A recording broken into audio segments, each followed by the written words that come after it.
Forum Masyarakat Peduli Parlemen Indonesia Formapi mengkritik langkah bagi-bagi jatah komisaris dan direksi BUMN ke sejumlah pendukung hingga kerabat Presiden Jokowi dan Presiden terpilih 2024-2029 Prabowo Subianto. Sejumlah nama yang dipilih untuk duduk pada posisi komisaris ataupun direksi kerap tak memiliki kompeten dalam pengelolaan dan juga pengembangan perusahaan plat merah. Bergabung pada sore ini bersama kami melalui sambungan daring ada Bang Silvester Matutina, Wakil TKN Prabowo Gibran. Selamat sore Bang Silvester, selamat sehat.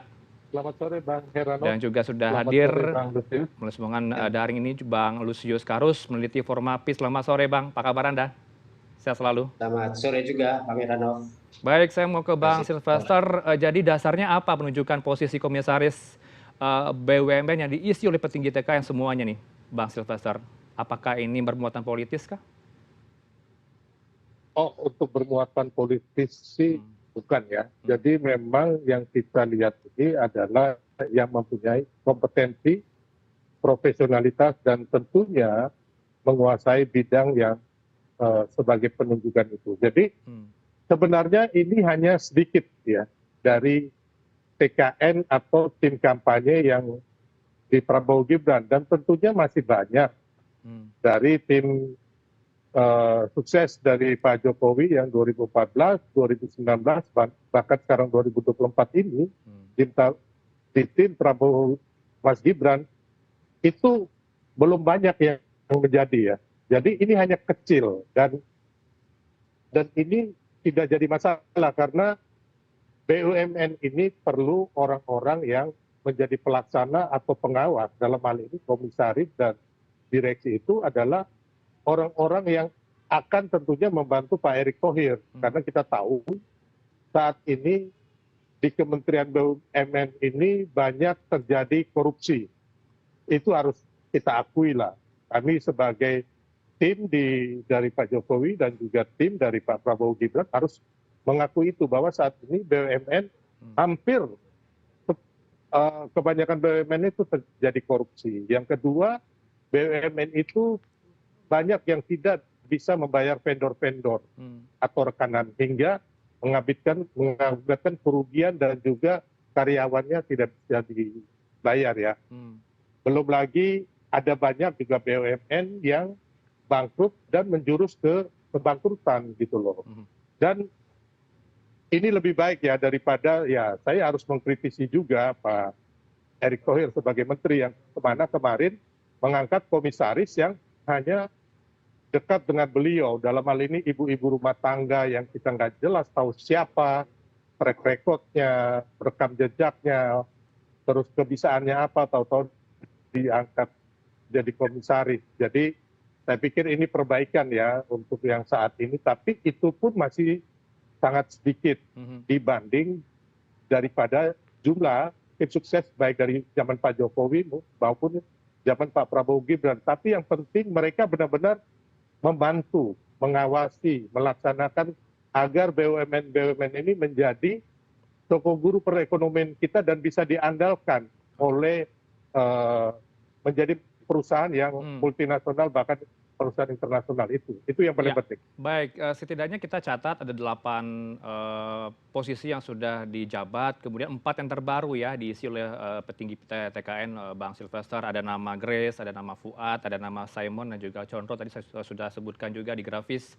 Tapi dari 4 ini artinya sudah ada ya semangat pemberantasan korupsi. Tadi Anda katakan lebih perhatiannya ini untuk semangat menghilangkan KKN tadi. Ya, jadi kan kita lihat ya kayak Pak Bu Grace Natali, Pak Condro, Pak Fuad Bawasir, sama Pak Lusius, yang kami kenal mereka orang-orang baik ya, orang-orang yang benar-benar mempunyai niat untuk membangun bangsa. Dan itu kita sangat perlukan, karena yang saya cerita tadi memang kondisi BUMN kita ini saat ini darurat korupsi gitu loh. Ya, yang kita lihat Pak Erick harus dibantu karena beliau juga kan sibuk dengan urusan sepak bola gitu ya. Jadi kami tidak mau nanti BUMN kita ini akhirnya menuju kebangkrutan. Sedangkan kita tahu di beberapa negara itu kayak di China, perusahaan BUMN ini yang menggerakkan semua roda perekonomian di China gitu loh. Dan kita bisa lihat bagaimana Singapura dengan Temasek-nya ataupun dengan BUMN di Malaysia ya dengan Kasana corporate-nya itu kan benar-benar mereka menjadi intinya menjadi pendobrak untuk memajukan perekonomian di negaranya masing-masing. Dan itu memang saat ini waktunya orang-orang baik menduduki jabatan di komisaris dan direksi BUMN. Ya, siapapun dia, yang penting profesional, tidak korupsi, dan benar-benar mau memajukan BUMN itu sendiri. Bukan masalah dia tim kampanye nasional atau bukan. Saya mau ke Bang Lusius.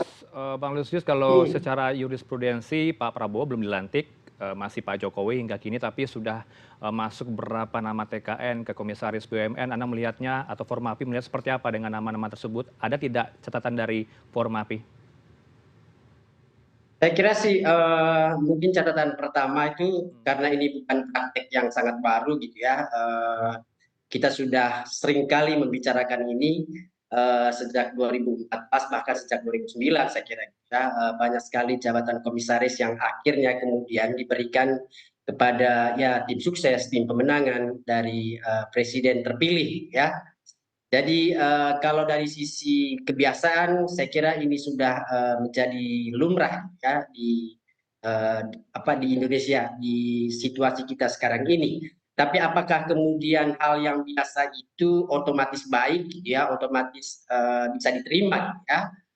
Seperti yang dikatakan oleh Pak Sylvester tadi, BUMN kita dipenuhi oleh banyak kasus korupsi ya yang dilakukan oleh para pejabatnya, dan kemudian tadi orang-orang baik ini diharapkan bisa mengatasi itu. Saya justru berpikir sebaliknya, kalau kemudian yang akan ditempatkan di sana nanti adalah kerabat dari presiden ya atau orang-orang dekat ya, jadi mungkin ini justru akan lebih memungkinkan praktek korupsi itu bisa terawat dengan sistematis ya, karena seperti juga banyak kritik terhadap misalnya politik dinasti ya. Saya kira kekhawatiran yang paling besar dari publik ketika kemudian jabatan-jabatan tinggi itu diemban oleh mereka yang kemudian lingkaran dalam dari penguasa itu karena kekhawatiran praktek kepemimpinan itu nanti menjadi sangat tertutup. Jadi dibatasi oleh kekerabatan itu atau oleh lingkaran relasi kekuasaan itu, sehingga yang memungkinkan praktek korupsi itu tidak diketahui banyak orang. Jadi saya kira itu kekhawatiran yang lumrah terjadi karena kita tahu betul bagaimana praktek korupsi kita menjadi begitu sistemik terjadi belakangan ini. Ya. Dan saya kira ini pesan yang bisa kemudian kita sampaikan kepada Pak Prabowo ya, agar dia kemudian bisa membawa semangat baru.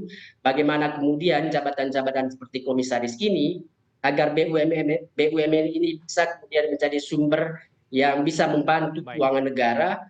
Saya kira harus mulai kemudian dengan memastikan jabatan-jabatan penting di BUMN itu kemudian diberikan semata-mata kepada orang yang karena alasan profesional saja. Ya. Saya tahu bahwa yang juga menjadi tim sukses juga mungkin punya kapasitas, ya. Tapi tadi ada hambatan yang kemudian membuat dia nanti profesionalitasnya itu bisa ditinggalkan karena dia punya relasi lain. Ya. Tadi Anda belum jawab, Bang Lusius, dari sejumlah nama apa yang menjadi catatan Anda dari 4 nama terlebih dahulu. Ini yang 4 nama ini kan baru mengisi komisaris BUMN. Ada Grace, ada Fuad, Simon, dan juga Pak Condro. Ya, saya kira sulit untuk kemudian kita lemparkan ini ke semata-mata Pak Prabowo, ya, karena 4 orang ini juga atau beberapa dari 4 orang ini juga bagian dari lingkaran dekat Pak Jokowi. Ya, jadi ya mungkin karena Pak Jokowi dan Pak Prabowo itu sama-sama di kubu yang sama, gitu. Jadi ya, sejak awal kita kemudian mulai menyaksikan proses pengambilan keputusan itu dibicarakan berdua, mungkin oleh antara Presiden Jokowi dan juga Pak Prabowo, juga melalui Pak Erick Thohir sebagai Menteri BUMN. Berarti clear ya, Bea, 4 nama ini sudah bersih begitu ya dari praktik KKN ya, sudah aman begitu untuk menduduki posisinya. Ini mau menunjukkan bahwa keberlanjutan itu nyata yang mulai dilakukan. Ya. Baik, Bang Silvester, kalau Anda mungkin ditawari juga dari posisi komisaris, berikutnya ada untuk diisi di BUMN? Saya ke Bang Silvester.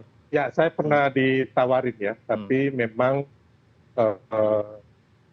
saya tidak punya apa namanya ya, tidak punya passion di situ. Jadi saya menolaknya. Tapi intinya memang saat ini BUMN itu perlu dibenahi. Nah, contohnya kita juga tahu ada penempatan uang BUMN itu seperti dari Telkomsel dan Telkom yang ke GoTo hampir 6 triliun itu. Nah, ini yang memang harus benar-benar diawasi ya. Apakah di situ ada terjadi KKN dengan pihak-pihak tertentu ya. Jadi yang kayak begini memang kita butuhkan komisaris direksi yang benar-benar mumpuni gitu loh. Benar-benar harus menjadi pelaksana yang baik dalam hal ini direksinya untuk melakukan operasi di perusahaan. Ataupun komisarisnya ini benar-benar harus melakukan pengawasan yang melekat. Karena kita tahu, ya itu tadi yang saya bilang banyak BUMN yang menjurus sudah bangkrut, bahkan menjurus akan bangkrut, dan banyak terjadi korupsi yang kita tahu. Pak Erick Thohir ini perlu kita bantu, karena Pak Erick Thohir ini lebih sibuk mengurus olahraga ya. Jadi harus benar-benar dibantu oleh teman-teman yang mempunyai kompetensi, mempunyai semangat anti korupsi atau anti KKN. Jadi jangan lagi saya meminta kepada Pak Erick Thohir jangan mengangkat juga komisaris yang dekat sama beliau, tapi bukan siapa-siapa, hanya ibu rumah tangga yang rekam jejaknya tidak jelas, gitu loh. Kalau yang saat ini, saya sangat setuju yang diangkat ini, 4 orang ini mempunyai kompetensi yang bagus. Pak Condro, Sis Grace, Pak Aloysius, dan juga Pak Fuad Bawasir.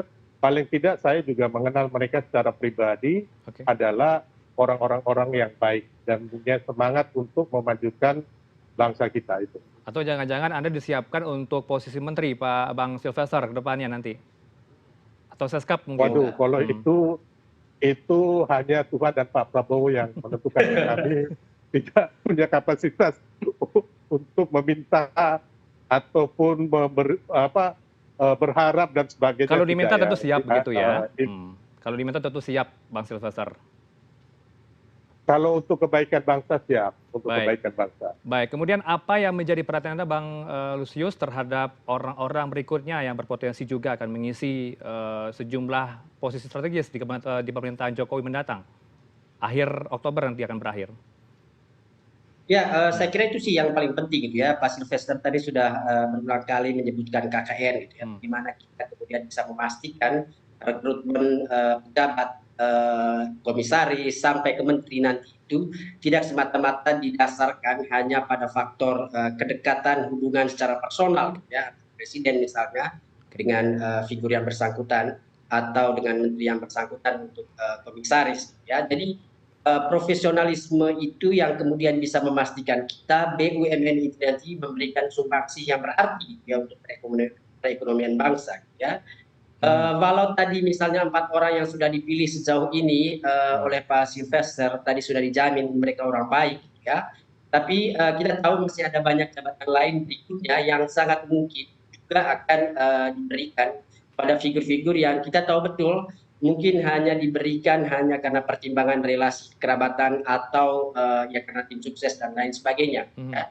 Kenapa kemudian pembicaraan ini kita ini jadi penting ya untuk memberikan peringatan saya kira untuk mencegah keputusan serupa itu akan berulang di waktu-waktu mendatang, karena kita tahu betul Pak Prabowo itu baru akan dilantik pada 20 Oktober mendatang. Jadi penting kita memberikan sumbangsih pemikiran agar pemerintahan mendatang itu betul-betul bisa kemudian memberikan wajah yang berbeda gitu ya, khusus untuk urusan pemberantasan korupsi dan juga mencegah nepotisme, kolusi dan lain sebagainya.